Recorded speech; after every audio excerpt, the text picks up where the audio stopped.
இப்போ காய்ஸ் பீச்சையும் ஒரு ஆறும் கலக்கிறத பாருங்கள். தண்ணி பாருங்கள். இது வந்துட்டு ஆறு. இந்த ஆறு வந்து உங்களுக்கு தெரிஞ்சிருக்குன்னு நினைக்கிறேன். திருவான்மியூர் டு பாண்டிச்சேரி ரோட்டில் வந்துட்டு இருக்கிறதுல பெரிய பிரிட்ஜி ஒன்று இருக்கும். ஈவினிங் ஆனால் சன்செட் பார்ப்பாங்க அங்கே. இது வந்து கோவளம் பீச்சு, ப்ளூ பிளாக் பீச்சா இது பேர். ரொம்ப நாளாக நாங்கள் வந்துட்டு அந்த இதிலே நின்று பார்த்துட்டு இருந்தோம். மண்ணெல்லாம் சரிது விஜய். இது வந்து பீச் மண், அதனால் ரொம்ப தூரம் போய் கிட்ட போய் எடுக்க முடியாது. உள் வாங்கிடுச்சுன்னா வச்சிங்களேன், அப்புறம் கடலுக்குள்ளே தான் கிடப்போம். யாராலையும் தடுக்க முடியாது. அப்புறம் இவருங்க எப்படி இருக்குது இடம்? சரியாக இருக்குது. தண்ணி செம வேகமாக போகுதுங்க, பிச்சுக்கிட்டு போகுது தண்ணி பாருங்களா. அவ்வளோ சூப்பராக இருக்குங்க. நான் உங்களுக்கு தெரியுதுன்னு நினைக்கிறேன். அந்த மண் விரிசல் ஐயோயோ ஐயோயோ பயமாக இருக்கே. அப்படியே மண் கொஞ்சம் கொஞ்சமாக அடிக்கிற தண்ணி அடித்து ஈத்துட்டு போகிற வேகத்தில் இருக்கிற மண்ணெல்லாம் உள்ளே மறுபடியும் ஈத்துட்டே போகுது பீச்சுக்குள்ளே. இது வந்துட்டு திருவான்மியூர் டு பாண்டிச்சேரி பிரிட்ஜி ஒன்று இருக்கும் பாருங்கள். அந்த பிரிட்ஜிலேருந்து ஈவினிங் ஆனால் சன்செட் பார்ப்பாங்க. நிறையா கூட்டமாக இருக்கும் அந்த பிரிட்ஜி மேலே. நாங்கள் ரொம்ப நாளாக சரி இந்த இடத்துக்கு போய் தண்ணி அங்கேருந்து பார்க்கும்போதே தெரியும் கடலில் கலக்கிறது. ரொம்ப நாளாக நாங்கள் என்ன பண்ணோம், பிளான் போட்டோம் இந்த இடத்துக்கு எப்படியாவது போய் பார்க்கணும் எப்படி இருக்குது அப்படின்ட்டு. அதனால் இந்த இடத்துக்கு வந்துட்டு எப்படி வந்தோன்னா 50 ரூபா பே பண்ணி வந்தோம். அது எப்படின்னா ப்ளூ பிளாக் பீச்சுன்னு இருக்குது. அந்த பீச்சு வழியால் வந்துட்டு அங்கே பாருங்கள், அங்கே ஒரு கொஞ்சம் பில்டிங்லாம் மரம்லாம் தெரியுது பாருங்கள். அங்கேருந்து இவ்வளோ தூரம் நடந்து வரணும். நடந்து வந்தால் தான் கிட்டத்தட்ட ஒரு 1.5 கிலோமீட்டர் இருக்கும். 1.5 கிலோமீட்டர் நடந்து வந்தால் தான் நீங்கள் இந்த இடத்த பார்க்க முடியும். ஆறும் கடலும் ஒன்றா பார்க்க முடியும். இது வந்து ஒரு நல்ல ஒரு எக்ஸ்பீரியன்ஸாக இருக்குது எங்களுக்கு. ரொம்ப நாளாக ஆசைப்பட்டிருந்தோம் இந்த இடத்துக்கு வரணுன்ட்டு. ஆனால் தண்ணி செம வேகத்தில் போகுது. ஆற்றுல போகிற மாதிரி தான் போகுது பாருங்களா எப்படி போகுது. அங்கே நிற்கவே பயமாக இருக்குது. ஏன்னா பீச் மண்ணில் ஒட்டில் நம்ம கால் வச்சா டபக்குன்னு உள்ளே வாங்கிக்கும். அந்தமாரி இது என்ன மீன்னே தெரியலையே. எங்கே பாருங்கள் மீன் ஒன்று, அந்த முள்ளாக இருக்கும் பாருங்கள், பெருசாகவும் பாருங்கள். அந்த மீன் வந்து செத்து கிடக்குங்க. ஐயோ அங்கே பாருங்க இப்படி இருக்கு, செம்மையாக இருக்கு. ஆனால் தண்ணி சரியான வேகுங்க. தண்ணி செம வேகத்தில் போயிட்டுருக்கு. நாங்கள் அப்படியே சும்மா வாக்கிலே வந்தோம்.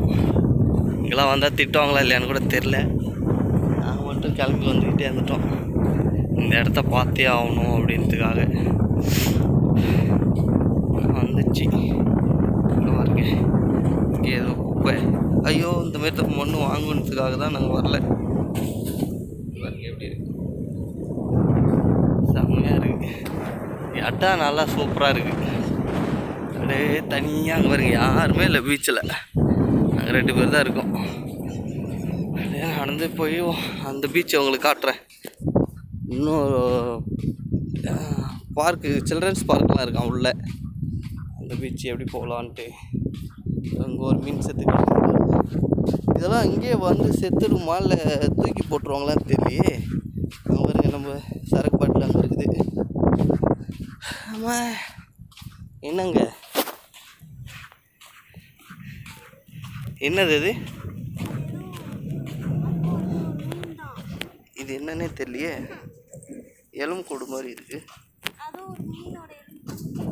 மீனோட எலும்பு தான், திமிங்கலத்தோட எலும்பாக கூட இருக்கலாம். இது எங்கள் பாருங்க எவ்வளோ பெருசு இருக்குது, செதில் மாதிரி இருக்குது. அது என்னன்னே தெரில விஜி. ஆனால் எலும்பு கூடு மாதிரி தான் இருக்குது. ஆமாம், பீச்சு புல் மண் முளையும் ஃபுல்லாக. இதெல்லாம் வந்துட்டு கூவாறுன்னு கூவாறு மாதிரி இருக்குது.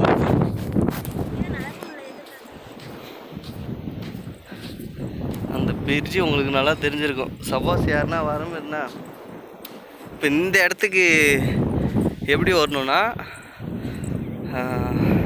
அந்த பீச் பேர் என்ன விஜி? நம்ம என்ட்ரன்ஸ் கொடுத்துருவோம். ப்ளூ ஃப்ளாக் பீச் அப்படின்ட்டு ஒரு பீச் இருக்கும். கூகுள்லேயே டைப் பண்ணி பாருங்கள். கோவளத்தில் நல்ல ஒரு எக்ஸ்பீரியன்ஸு இந்த பீச்சு. ஆனால் பேடு பீச்சு தான், ஆனால் நல்லா இருக்குது.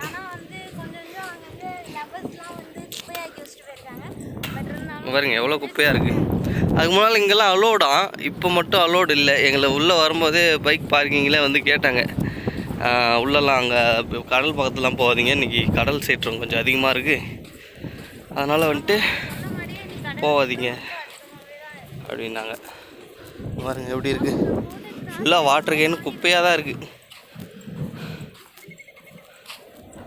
ஆனால் இங்கே மாடுலாம் வந்திருக்கு விஜி.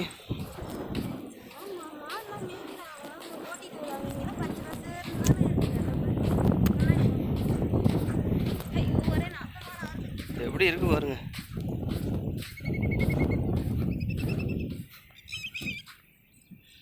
என்னன்னே தெரியலையே, ஏதோ வந்துடுச்சு பேகின்னு நினைக்கிறேங்க. தமிழில் தான் எழுதிருக்கு, ஆனால் தேங்காய் வந்துடுச்சு போட்டு வச்சுருக்கானுங்க, கவரில் கட்டி வச்சுருக்கானுங்க. என்னன்னே தெரில, அது பயமாகுது. பீச்சுக்குள்ளே வந்தீங்கன்னா நிறையா அந்தமாரி பார்க்கலாம். இந்த பீச்சில் நிறையா அந்த தேங்காய்லாம் நிறையா கிடக்கு, மந்திரிச்சு வச்சுருக்கிற மாதிரி. நம்ம எதனா கை வச்சு அப்புறம் காஞ்சனா படத்தில் வர மாதிரி ஆகிட போகுது. ஓகே கைஸ், நாங்கள் வந்துட்டு இப்போ மேலே வந்துட்டோம். இந்த மோடு ஏறி இறங்குனா அங்கே ஒரு அந்த பார்க்கு, சில்ட்ரன்ஸ் பார்க்கெலாம் உங்களுக்கு வந்து காட்டுறேன் எப்படி இருக்குன்ட்டு. ஆனால் ஃபேமிலியாக வரலாம், ஃபேமிலியாக வந்தீங்கன்னா கொஞ்சம் ஜாலியாக இருக்கலாம். மெரினா பீச் மாதிரி இருக்காது. மெரினா பீச்சில் வந்துட்டு டக்குன்னு போவாங்க, எம்ஜிஆர் சமாதி, ஜெயலலிதா சமாதி, கருணாநிதி சமாதி பார்த்துட்டு அப்படியே போயிடுவாங்க. ஆனால் ஒரு ஃபேமிலியாக வந்து என்ஜாய் பண்ணுறதுக்கு இந்த பீச் ரொம்பவே நல்லாயிருக்கும். அதுவும் இந்த மாதிரி மழை டைமு இந்த மாதிரி இல்லாத டைமாக வாங்க, அதாவது காதல் சீற்றம் இல்லாத டைமில் வந்தீங்கன்னா உங்களை இங்கே பீச்லேயும் குளிக்க வைப்பாங்க. அதுவும் இல்லாத இங்கே ஷவரும் இருக்கான், அது காட்டுறேன் நான் உங்களுக்கு. இங்கே ஷவரில் குளிச்சுட்டு போகலாம், அது மாதிரி ஒரு பீச் தான் இது. ஓகே, இந்த இடத்துக்கு ஒரு டாட்டா பாய். ரொம்ப நாள் ஆசை நிறைவேறிடுச்சு. அந்த ஹாப்பியா விஜி? ஹாப்பியா? Okay bye.